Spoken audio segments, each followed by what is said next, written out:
I learned something new each day and forget 5 others. Well, obviously, we are talking about memory today. And so our topic is really interesting for students, right? The psychology of remembering and forgetting. Now, we are actually going to do a number of demos in this class, but the only one that cannot be done on Zoom is this very first one. So this is the only one that you have to visualize, okay? Okay, so to introduce this lecture, I want you to visualize this demo as if we did it in the classroom, and remember any test question, we'll refer to it in that way, right? So students, I have students take out a blank piece of paper and a writing device and give them instructions, and then I read a list of 19 words.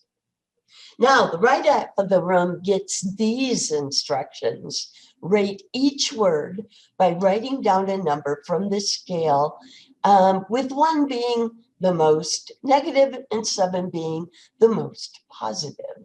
Okay. I also warn them that, you know, this is going to go really fast, and sometimes it's going to be easy. Say, for instance, I say the word book, and you have just finished a book that you loved or hated, okay? But sometimes it's going to be more difficult. If I say chair, for example, and a particular chair does not come to mind to you quickly, you still need to rate it very quickly.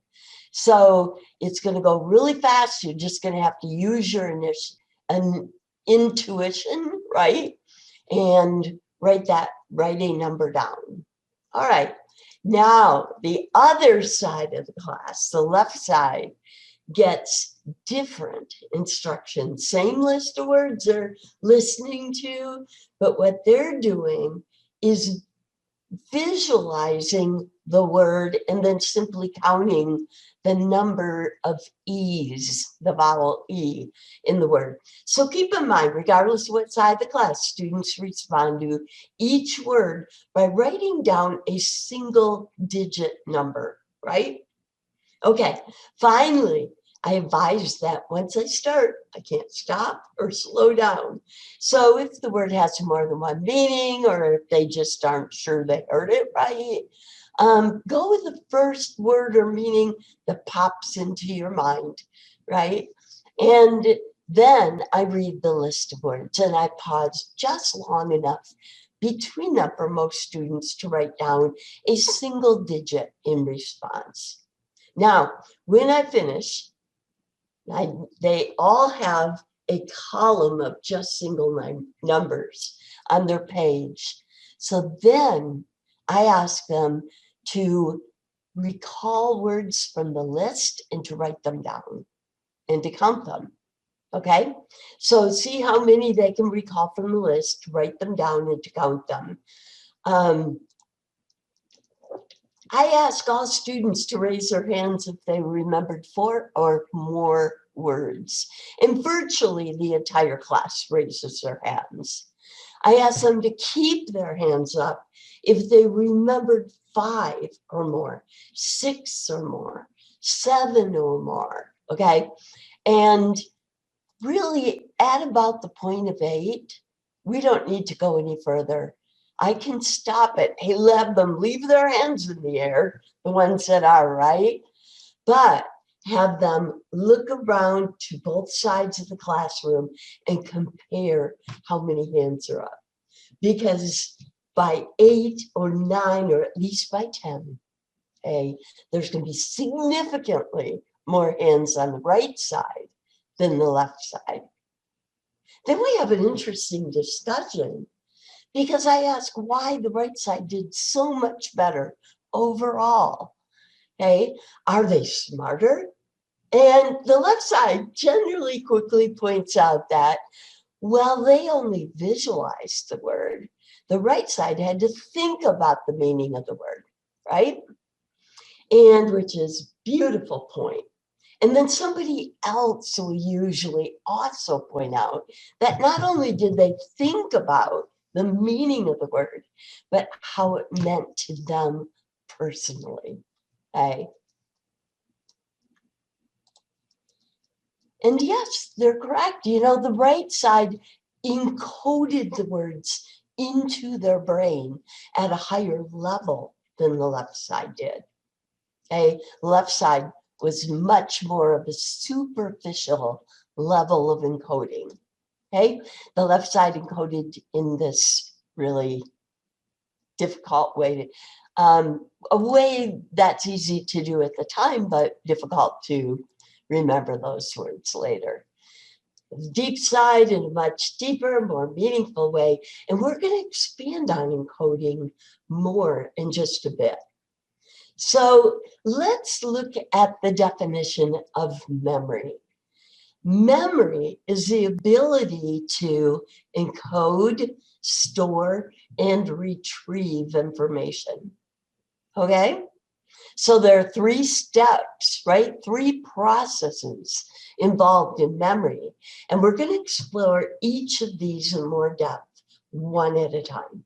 So let's start with encoding. Encoding is putting information into a form or code for it to enter the brain. Have you ever tried to save a document on the web and you found that it's saved, but it's just a garble of letters and digits, right? So the original document was encoded in a way that you could not read it, okay, on your computer. So as you saw in our demo, information has to be coded into memory in a meaningful way, right? You have to be looking for the meaning. That has to be your goal, not counting the letter E's, right? Storage is the ability to store information in the brain. Have you ever forgotten to save a computer document that you were working on? We've all done that before, right? Information must be successfully stored in memory in order for there to be any chance of remembering it later. Okay? And then retrieval is the ability to find it in storage. You ever stored a new document in the wrong file? You know, it's stored with information that it doesn't even relate to. You would never reasonably go there to find it. So you lost it. Okay? In order for you to later retrieve information, it must be stored in a reasonable way, connected to other stuff that is in the same category, let's say. All right? Okay, so now we're going to go into these each in more detail. We're going to start with encoding, okay? And what the style, the really superior style of encoding is called, what the right-hand side of the class did, is semantic encoding. Okay, and you can even supersize that with semantic processing, and that means thinking about the personal meaning of that word for you. So how it is relevant to you. Remember that these two, the semantic last things on the slide, and supersizing, this is the instructions that the right side of the class did. Notice that there are 2 superficial forms above this that we're going to look at. One is called structural encoding, and one is called phonemic encoding. Okay? Structural refers to the physical structure of the word. So like the left side of the class did, right? They simply visualize the structure of the word to count the number of E's. This is a very weak form of encoding information into the brain. Okay, but we do this often, especially if we're tired. Have you ever read a paragraph and realized that nothing registered and you have to actually read it again? Sometimes it can happen with the whole page, right? If you're getting tired, you're distracted by the television that's on in the room. You know you read it, your eyes went over every word, but then you realize you have to start all over again, right?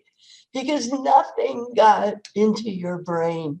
You simply structurally encoded it. Okay. Now, another really weak form, superficial way of encoding is phonemic. Okay, encoding the information by the way it sounds. Okay, now this may happen to you in lecture. You hear the words I say, you hear every word, but your mind is somewhere else, right? Suddenly you realize that you were on a mental vacation.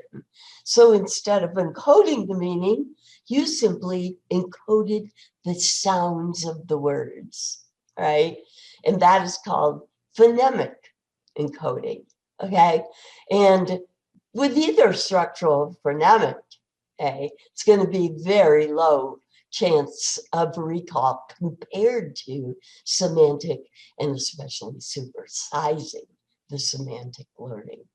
Okay, makes sense? Okay, now remember that semantic is this processing information by its meaning, right? But you can supersize that by thinking about what it means to you personally. So I want to give you just one more analogy here of how you can do this when you are doing your readings. You can write notes in the margins or even draw little icons, which are super simple pictures. You might do a dog head with 3 lines, something like that. That is enough for you to know what it is from your life that you are relating to that information. Okay, very cool. Hey, you can also do that in lecture. So, when you learn about a different phenomenon in psychology, you can, sometimes it will come to mind. Sometimes you can actively think about it and come up with an example, okay, of somebody in your life or yourself, right? And just make a quick note in the margins of your notes by there. All right. So now we're going to move to that second process of memory, storage. Okay, storage is the ability to move information into memory. But which memory bank? Okay, first, it's got to make it into sensory memory. And this is really filtered by attention, right? So only stuff you pay attention to is even going to get in here. Right? And that's going to last a few seconds, even when it's gone. Okay, just a few seconds though. Okay. And then there's short-term memory, which 30 seconds max, right? If you move it into there. Okay. And usually when you're studying, you're trying to move information into long-term memory. And that, believe it or not, is unlimited storage. Okay, so let's go over these one at a time.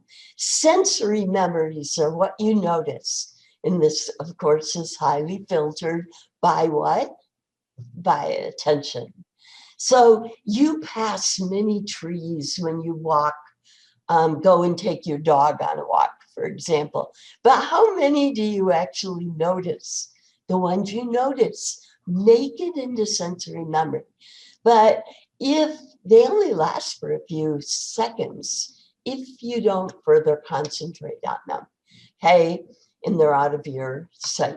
So if they make it into your memory, you could still tell me about that tree, okay? Just the fact that you saw a tree, even though it's no longer in your vision, for just a few seconds. All right? Okay, so that is called iconic memory because you can still kind of see it for a few seconds, right? and kind of replay it in your mind. So this is called iconic. Remember, icon is a simple picture, and you can still kind of see it in your mind. Here's a great example. Look at this slide, that image on it that I'm drawing my cursor around, right? Now, if you close your eyes, all of you, close your eyes, keep them closed, don't open them, even after you answer. Okay, how many guys were in that picture? It's likely that everybody got the right answer, 2, right? Because it's still in your sensory memory. But if I were to ask you this later, let's say it was on the final exam, there's no way, right? There's no way that you would remember that with all the slides that you're going to see before the end, unless I told you it's on the exam. Because what would you do then?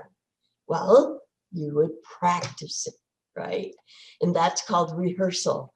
And that is how you can move information first from sensory memory to short-term memory, is being concentrated on rehearsing it, practicing it, okay? So this is how we're gonna, our first chance of moving information into short-term memory, okay?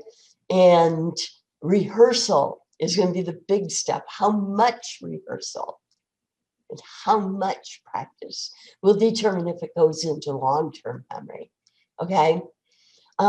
Here's some other examples of sensory memory. We have iconic ones, which are visual ones, right? But also there's echoic ones. 263. I want you to think about this for a minute. Hey, what number did I just say? 263. And you probably all got that right, because it's no longer where you can hear it, but it echoes in your memory for a few seconds, right? Just like that picture the slide did. And you knew there were 2 guys on it, okay? And then so that's called echoic. And it does kind of echo in memory, so that's easy to remember. And here's yet another example, okay? The same thing happens when you touch something. So let's say that I blindfold you and I put a ripe peach in your hand, okay? And you kind of feel it, right? And I take it away. Now it's not there anymore, right? So you can't get information from it, but if I ask you, was it fuzzy or was it smooth? You could certainly answer that question, right? Because it's in echoic or haptic memory. It's actually, you can replay it for a few seconds, right? In what's called haptic memory. Haptic memory, when it is the sense of touch. Okay, so, but that only lasts a few seconds, right? And good thing, because we sure wouldn't want everything making it into our sensory memory. We'd be overwhelmed, right? We limit that automatically by attention, okay? And what's going to determine if that information lasts a few more seconds, like the slide examples, if I told you, it's going to be on your exam at the very end of the semester, right? You'd be practicing it. And of course, it's not going to be on your exam, but that's a great example to understand the motivation to move something from sensory memory to short-term. Okay, so some facts about short-term memory. It only lasts about 30 seconds max if you do not keep practicing and rehearsing it. Okay, so a lot of that is needed for something to move into long term. So sometimes we study for a test, but we cram the night before, and we do really well as we test ourselves on sections over the night. by the time we stop studying them, but we spend such little time on it that it hasn't had enough time practice, right, to move into long-term memory. It can be really frustrating, right? All right, so short-term memory now. Short-term memory is what you can hold in memory and work with at one time. Okay, it's a different memory bank, and it is limited to about 7 items that you could actually work with. So let's say I were to give you my phone number and you needed to put it into your phone. Okay, if you recognize the area code, then you really only have 7 digits that you have to remember, right? But let's say that your phone, you can't program it, your phone, it's in another room. But in the very next room to you, there's paper and pencil, okay? So you listen to that number that I tell you, but now you have to walk to that other room and find your paper and pencil and jot it down. What are you likely to be doing? You're likely to be saying it to yourself over and over, or even out loud, right? And that is rehearsal. That is practice, right? And so by the time you get to that sheet of paper, okay, even if it took you a while to remember it, even if it took you, 20 seconds to remember it, you're going to jot that number down. And if I took that away from you, you might still, for a few seconds after jotting it, even be able to tell me the number, because it's 7 things. You can hold them in short-term memory, right? For a very limited amount of time, though not enough for studying for a test, generally speaking. Now, long-term memory, you can think of long-term memory as unlimited. This is so fascinating.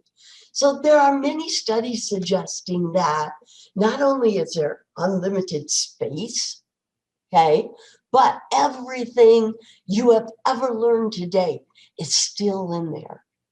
Now, that's hard to believe because you can't remember a memory that you actually formed when you were, every memory you formed when you were 5 years old, right?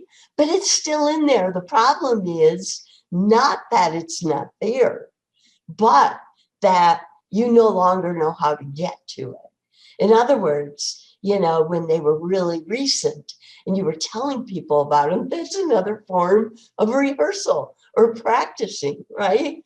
And when you were doing that, hey, you are reinforcing the pathway to that memory. Being able to find it in your long-term memory storage is much easier before those pathways fade because you don't use them, right? And that's going to happen over time. So it's not like, you lose the memory if you don't use it.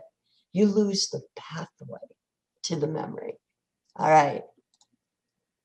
So this brings us to long-term memory, which doesn't mean we're going to be able to find it, right? So have you ever run across this last test or the one before, or any test? Have you ever run across a test item you knew that you studied it, but you can't recall it? That is so frustrating, right?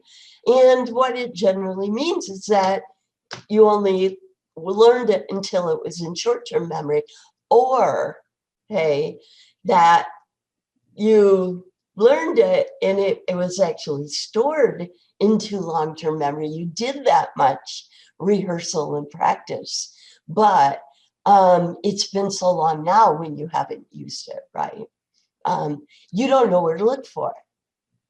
So it could be that it's been so long, so the pathway has faded. It also can be because, have you ever done this? Save a file that you're working on in the wrong folder and you still haven't found it, right?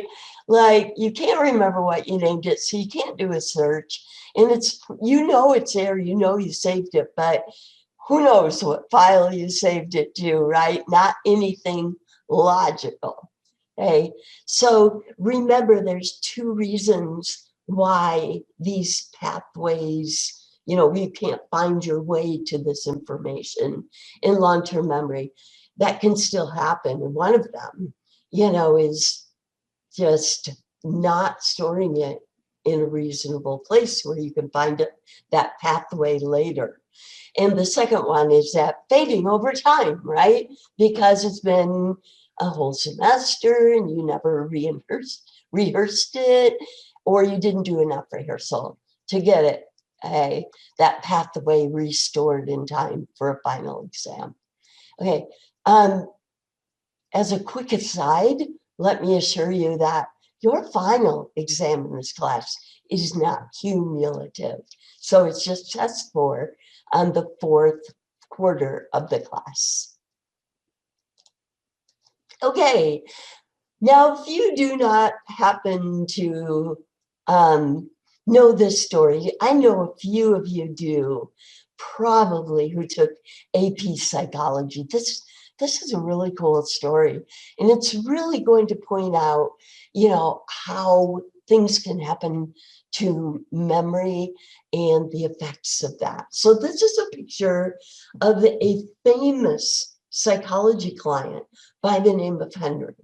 Okay, Henry had parts of his medial temporal lobes removed, including the hippocampus. He had them removed because he was suffering life-threatening epileptic seizures. Okay, and so this is one of the ways that you can save your life, right? In other words, he was really worried, and so were his parents, that the next one would kill him. The last one came so close, okay? So he's got to do something, and this is desperate, but the only choice left, right? Could do this, or you could cut the corpus callosum, and this is what he chose. This is what they did. So his seizures were really reduced in frequency and severity by this surgery. Okay, and but he lost his ability to move information from short to long-term memory. So you might remember that the hippocampus is involved in that process and super necessary, right? So now he can no longer move information from short-term to long-term. And I want you to think about what this would mean, okay? He kept all his former memories, everything that was stored in there today, still there, right? But nothing new can get in long-term, okay? So the psychologist working with Henry would need, even though they met with him weekly for the rest of his life, right? They had to reintroduce themselves to him every week, okay? Now, his motor skills were intact. He could ride a bike if he could before. He could play the piano like he did before. You could even teach him something new physically, like how to type his name on a keyboard if he didn't know how to do that. Okay, you can, like the one finger thing, you know, he could learn to do that, but he wouldn't remember how to do that later if he didn't know before. Okay, so you wouldn't remember that, you know, he can work on it at the time. That's short-term memory, and you can extend that 30 seconds for however long you work on it, right? But then once it's not there in your brain anymore, are you able to retrieve it? Well, for that to happen, it has to move to long-term storage. Okay, so you can even teach them something physically new, right? You could teach them information you didn't know before. You could teach them how to do something. And you could successfully teach them, his short-term memory is fine. But, if you want him to retrieve that for you, you can't. Okay. Now, here's something else I want you to think about. At every appointment, he was shown the most recent picture of him at the time of the surgery, which is this one on the left-hand side. Okay. The one on the right was taken just before he died, but what they would show him is this one and then a current one taken that day. Okay. And he lived to be 43. I believe it was 43, but anyway, this is the last picture taken of him. And every single time, which one do you think he pointed at when they asked him, which is a picture of you? He points at the one on the left. That's all he can remember. Think about the shock it would be to look into the mirror, any mirror, even a reflection in a store window, right? And to see someone that you don't really recognize even, and from a very different age range.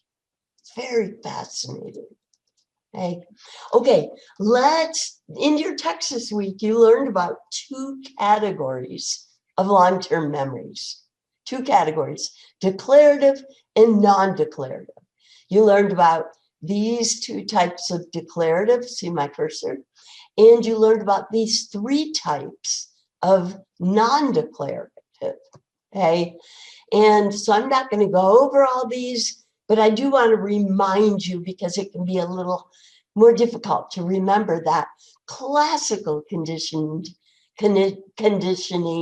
memories, memories that are formed through classical conditioning, are learned through association, right? Classical conditioning. And then the priming memories, what this refers to is something you're thinking about at the time can affect a memory that you pull out of your memory bank while it's there in your brain, right? It can actually affect a memory. All right, and that's called priming. You might remember.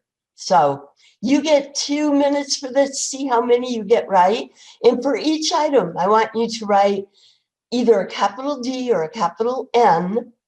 And then second, you're just going to write the small first letters unless the first letter of the one under that category that it represents. Unless it starts with a PR, and then you're going to have to write PRO or PRI, but still in lowercase letters. All right? You get 2 minutes and go.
Okay, let's see how you did on this.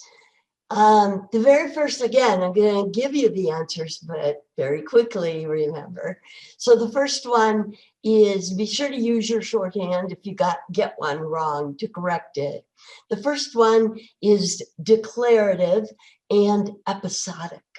Okay. The second one is non-declarative, classical conditioning. The third one is declarative, semantic. The fourth one is non-declarative, priming. The second one, the fifth one is declarative, episodic. The sixth one is non-declarative, procedural, right? Memory for how to do something. And the next one, number 7, is non-declarative, procedural, okay? And the last one is also, number 8 is declarative semantic. And number 9, the last one, is also declarative semantic. All right. So remember, a good way to kind of trick to remember these categories is to know that declarative is stuff in your memory banks that are facts. Okay. So semantic might be who's the president right now. You probably remember that. That is a semantic memory. It's fact. And a fact that you learned at some point. Okay. And then episodic is like episodes of your life, right? So if you remember what happened on your 14th birthday, that's a great episodic memory. So remember, that's how you kind of tell declarative and non-declarative apart, is know that if it's not a fact, if it's something you do, it's procedural. If you learned it for classical conditioning, in other words, through association, right, then it's non-declarative classical conditioning. And there was a cool example of priming in here. Hey, it was number 4. It'll give you a great example of that if you look back at that one. All right. So the last, third and final process of memory is retrieval. So let's actually all do this demo. I want you all to do it. You don't need a pencil. You do not need a paper. If you do have those items out, set them down and set them aside. If you have your hands on keyboard, move them into your lap, sit back, relax, and just listen carefully.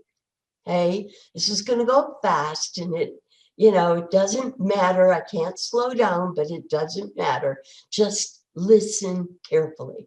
Okay.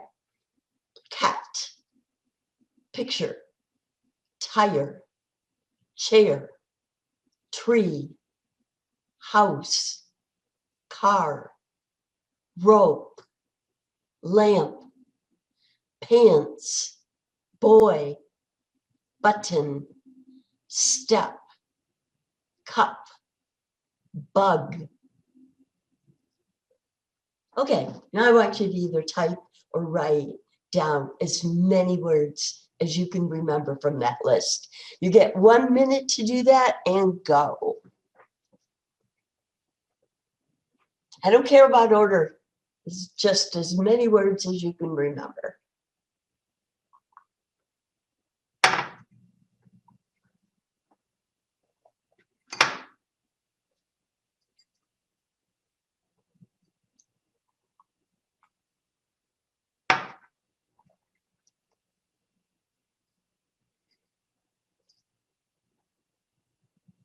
You have about 30 seconds left, as many as you can remember.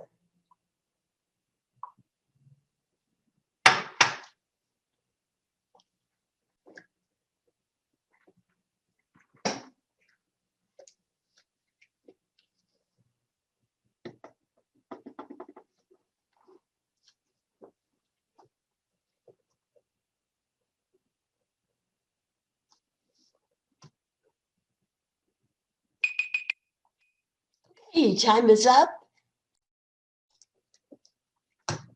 And let's see how you did on this one. What I'm going to do is I'm going to post a poll up here that I want you to take just as quickly as you can. It's a poll of 3 questions, and here it is. You go ahead and do them as quickly as you can. In the meantime, I'm going to let people who are watching this recording and can't see this poll know what the 3 questions are. So the first one, is the word cat on the list of words you remembered? Number 2, is the word lamp on the list of words you remembered? And 3, is the word bug on the list of words you remembered? Looks like people are doing this really quickly, super well. Hey. All right. So it looks like most people are done. I'm going to end the poll and share the results with you. All right. So you can see the results. And for those who are watching the recording, know that the word that was remembered the most, hey, is the word cat. The next one that was remembered, the next most was the word bug, right? And the one that was remembered worst of all is the word lamp. All right. So what we're getting at here, let me get rid of this pull for you so you can see our slide. So here we go. What we're getting at is that the retrieval of memory depends also on order, okay?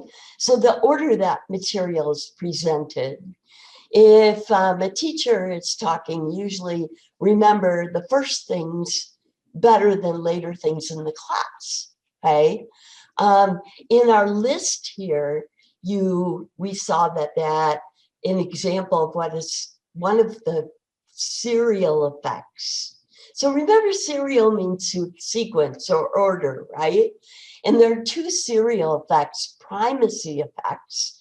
That would be an example, would be the word cat, right? It came first on our list. And primacy effects, we tend to have better memory for the first things we learn. The reason for that is we have more time to rehearse them. Use this word cat as an example. You know, I don't remember what the second word was, but I'll make it up. Let's say when you were listening to me, you were probably thinking to yourself, cat, cat, cat. But then I said bug, and you're like, cat bug, cat bug, cat bug, bug. And you can only go so far, right? And think about it, even if you had time to do that between every word, which word would get the most rehearsal?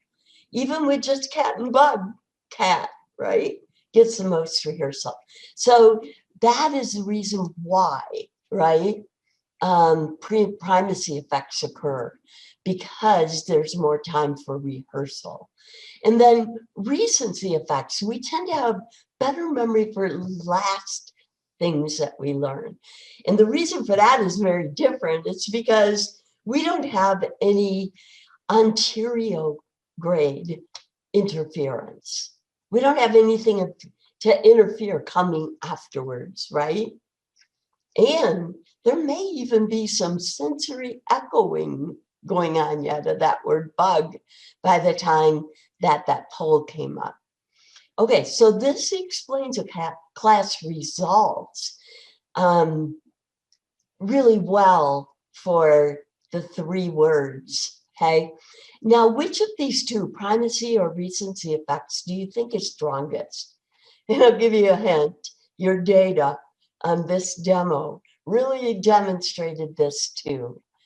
Not just serial effects, but which is stronger of the 2. And you might remember that cat, right, had the best score for memory. So primacy tends to beat out recency. And the reason for that is that Privacy effects come from more rehearsal, and rehearsal is the most important thing of getting way to get something into long-term memory, right? Hey, so you've got to do a lot of it, not just some, but a lot of it to get it into long-term memory sometimes, but that is the key for getting it in. Okay.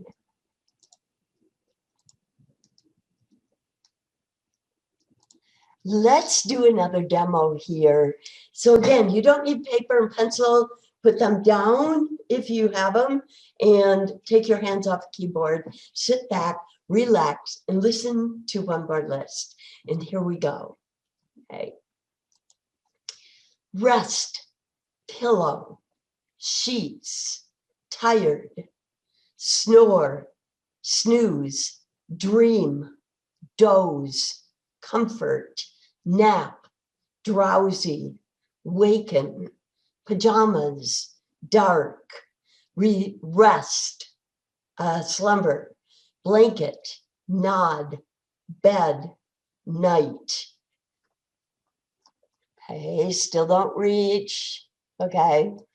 Now, instead of writing down as many as you remember, we're going to go right to our poll, which again is going to be 3 questions.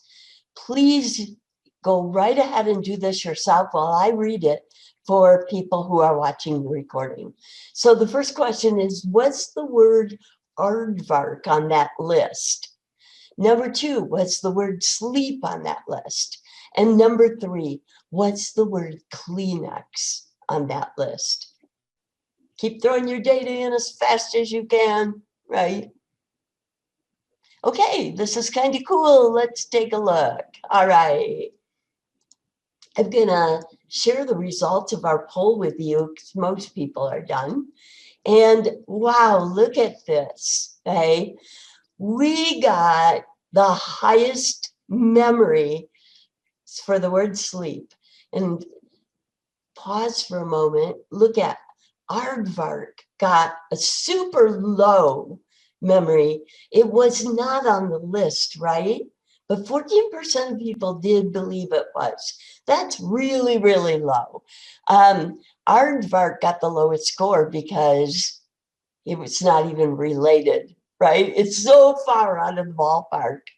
Now, you'll see that the word Kleenex also did poorly. Okay, only 22% of students, and there's a reason for that. That word was not on the list. So those of you who know, for 1 in 3 got those correct.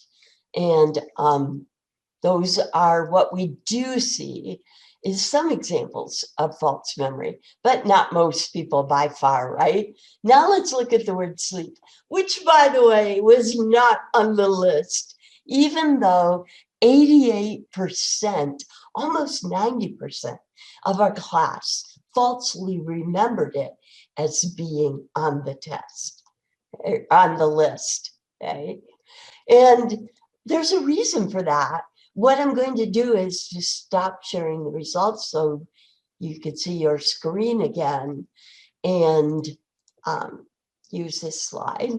So I wanted to introduce causes of false memory with this demo, the very first cause. So we're going to look at 4 causes in all by the time we finish with this slide. But the first one is schemas. Okay, this is the most common cause of false memories. And schemas are generalized knowledge structures in your head, in your memory bank. So you can visualize that you have one for sleep.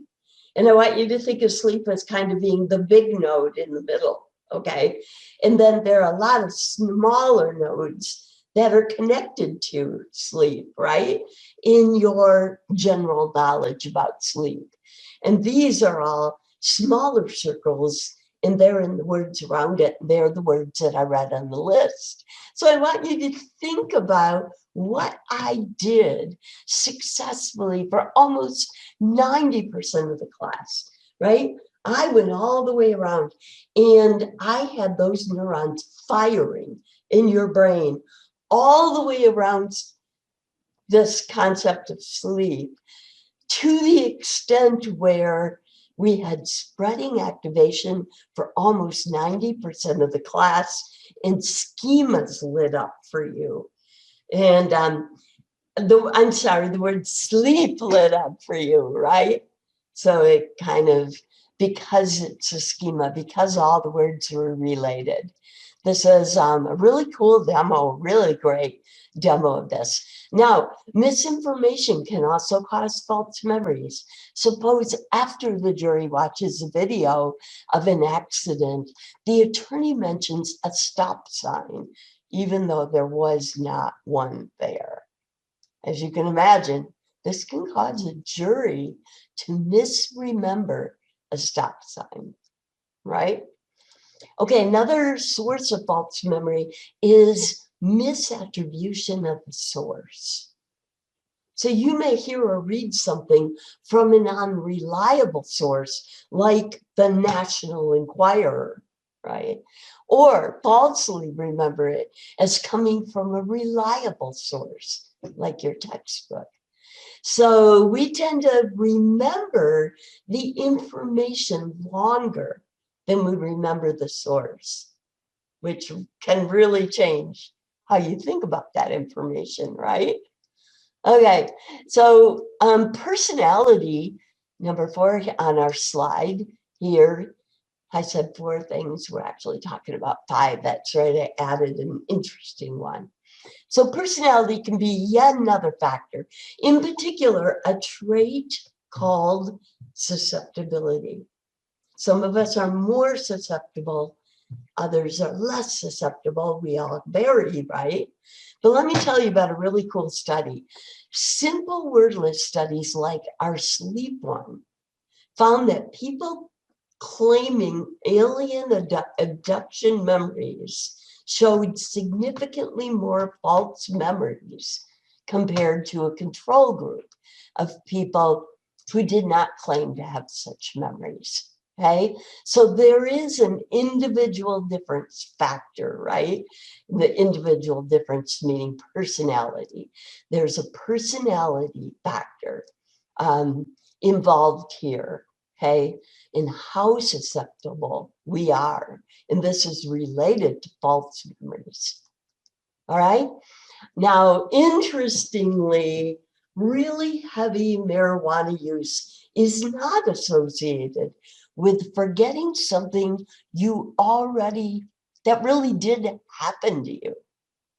But instead, really heavy use really is related to falsely remembering things that you did not experience. It's super interesting. It doesn't happen to everybody, right?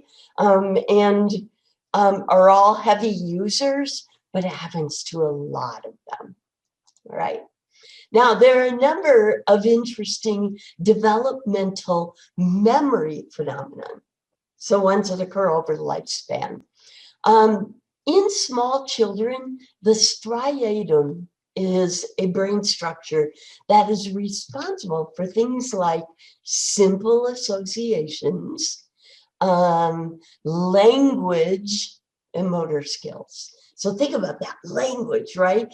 Now, add to that the fact that the striatum develops quite quickly. Right? Now, much slower to develop is the hippocampus, which is responsible for long-term memories, right, of specific events. So language comes first, and these type of long-term memories come later. And that's why this is so cute. It's called infantile amnesia. This is why, for instance, a 2-year-old can talk nonstop on the way home and at the dinner table about their day at the zoo, right? But not remember much of anything the next day or even later that night if they didn't keep talking about it. In other words, rehearsing, right? Okay. in keeping it in short-term memory, because obviously, their hippocampus isn't structured and fully yet. It can't move information into long-term. But remember that short-term memory can be a little bit longer, right? If you keep rehearsing. All right. Now, there's what's a very best way to protect memory after the memory peak? And that's an interesting question. But first off, when do you think the memory peak is for just general memories? So what do you think the memory peak is in most cognitive functions, but not all? There's some where we actually get better with age, or some memories that we even tend to remember better with age. Okay, but a lot of memory functions and cognitive functions, okay, another set of them peak and then stay or go down from there, right? What age do you think they're peaked at? And that, write down your guess, commit to it by writing it down. And now I'm going to tell you the answer. It's 25. So congratulations if you got that one right. And it also means most of you are not at your peak yet, right? It's coming yet down the road. But what about after you reach that peak? Okay, what is the best way to protect your cognitive functions, including memory, after this age? Okay, and what's really interesting is we have two winners, two things to remember, but one of them is not memory games, in other words, cognitive tasks, right? Now you can do them and they might help some. They're certainly not going to hurt anything, right? But there are two strategies that work much better. They're much stronger at protecting your cognitive functions and memory. One of them is physical exercise, right? And that makes perfect sense because, a healthy brain is going to be able to think better, to put it simply. And the other one is support networks. Okay, having friends, close friends that you keep in contact with. Okay, very important. That's also really helps to keep you alert and all your functions better protected. Okay, after that age. So now, because we want to hold that peak as long as we can in life, right? Okay, now there's finally another memory phenomena, developmental phenomena here, called the reminiscence bump.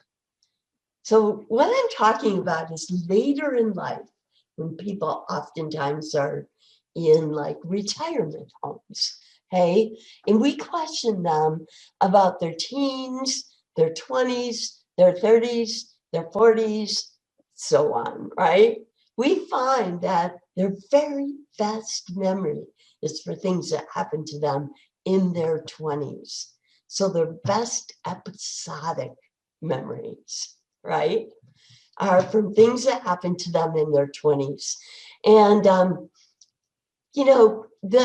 this is probably because the 20s are usually the period of our most first experiences. So oftentimes it's somebody's first real job. It might be the first time losing a job even, right? The first award they ever earned, the first house they ever own, right? Signing that mortgage statement, okay? The first car accident they're ever in, the first marriage that they have, and hopefully the last, right? The first time someone close to you dies, okay? So the 20s are usually the period for the most first experiences, which is why the 20s are the reminiscence bump. Okay, now we certainly want to tap into some other tricks for tips and tricks for college students, right? And the first one is get quality sleep, right? Um, get at least one good full night of sleep. If you try to do an all-nighter, hey, your performance on the test is not going to be as good as if you spaced it out, which is actually number 3, over 3 days and actually got 2 nights of sleep before the exam, right? So you would have part of your studying, a third of it on the first day, get a really good night's sleep. The second part on the second day, get a really good night's sleep. And then on the third day, the third part, and even if it's a night class, you've had 2 nights, good nights of sleep, okay?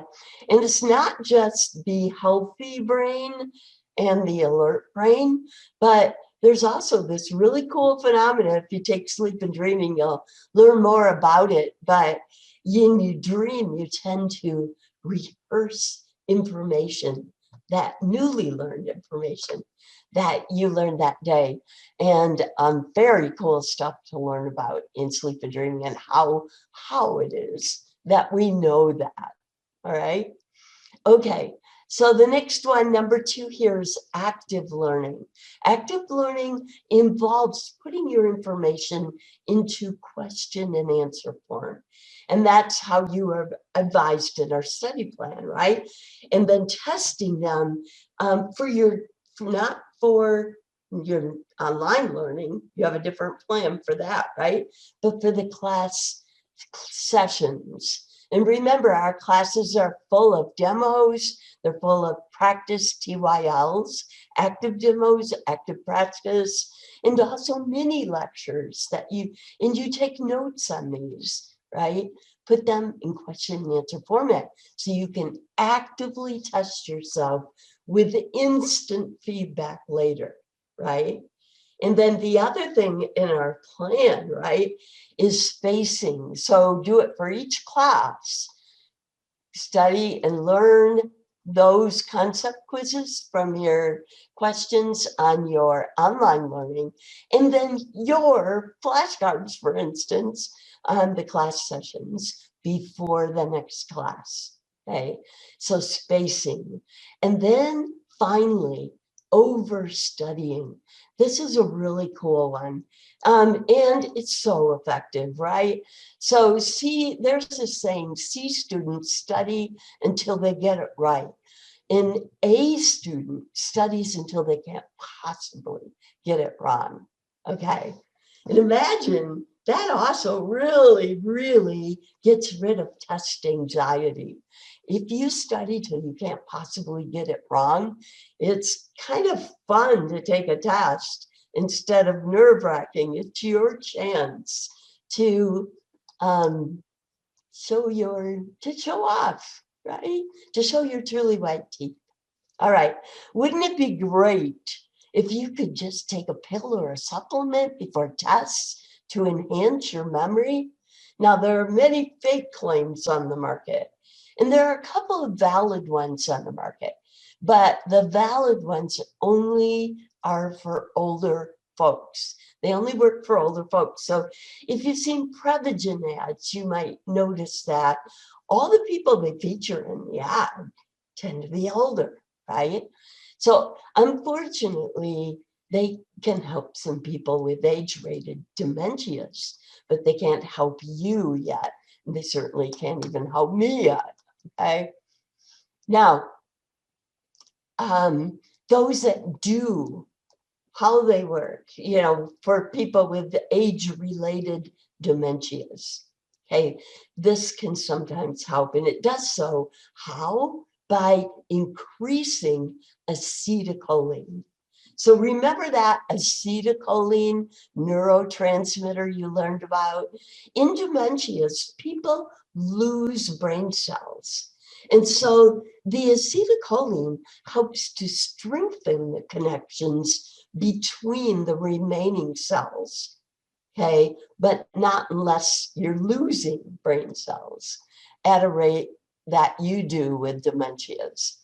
Okay, final thing I want to say about this is that memory pills, is that ginkgo biloba is often claimed to help memory, but the studies are really poorly designed. Up until 2008, 2008, okay, when the first really qualified, in other words, university lab that's not connected to who sells the products, right? They're unbiased, did a really well-designed study. The other thing at universities is they're well-trained in how to well-design a study. So they have enough participants is one example, right? So in 2008, they did this study, really valid, well-designed study with 3,000 participants. And they found that ginkgo biloba worked no better than a placebo. In other words, no better than nothing at all. Waste your money there. Now, there are two categories we're going to end with of memory disorders, okay? Organic or dissociative. And what I mean by organic is they have known physical causes, such as brain injuries or a medical condition. Brain surgeries can damage parts right around it, right? Misuse of certain drugs, etc. Okay? Dissociative do not have a clear organic basis. Okay, let's look at 3 examples. Amnesias. It's not uncommon for one to lose memory for what happened just before or during or just after a traumatic experience. Sometimes even all 3, right? And these are different forms of amnesia. So imagine how frustrating it is for police whose rape victim, they know they saw the face of their attacker, but they hold no memory for it. Now, fortunately, they usually regain those lost memories over time. And it usually doesn't take that long. Okay? All right. So the second one is dementias and their age-related memory losses. The most common one starts with a A. What is the answer? Many of you probably guessed Alzheimer's, right? That is the correct answer. Alzheimer's is actually evidenced by neurofibrillary tangles in your neural network. So you could think of that as like twisted, right? All twisted neural networks or protein fibers all twisted up. It also involves senile plaques, okay? And these are actually protein deposits that accumulate, build up and accumulate between cells in neural networks. Now, Alzheimer's tends to send its victims back in time progressively. Their memories revert to earlier and earlier stages of their lives. So this is why many Alzheimer's patients tend to wander off. So in their head, they live in a different house, an earlier one in their life that they lived in. And just think if you suddenly woke up tomorrow somewhere else and you couldn't figure anything out, what are you going to do? You're going to try to find your home, right? Hey, so oftentimes they'll wander off, and this is why they need to be watched closely. This is also why many Alzheimer's patients misrecognize their grandkids as their kids because they progress back to a point in time where they had kids, but not grandkids, right? And kids sometimes resemble the grandkids resemble the kids, which adds to this too. Now, if they live long enough to progress to a time before they had any kids, they will no longer recognize their kids or their grandkids, right? And think about this. If they progress to before they learn to ride a bike or play the piano, done, gone, right? If they progress to where they, at the age they learned to control their bladders, they will no longer be able to do that. All right. DID stands for dissociative identity disorder. Dissociative identity disorder. Okay, but it is more commonly known as multiple personality disorders. It's called the dissociative disorder because different personalities only have access to certain memories and they are disassociated from others. We're going to learn a lot more about that when we study psychological disorders in this class. So this concludes our lecture,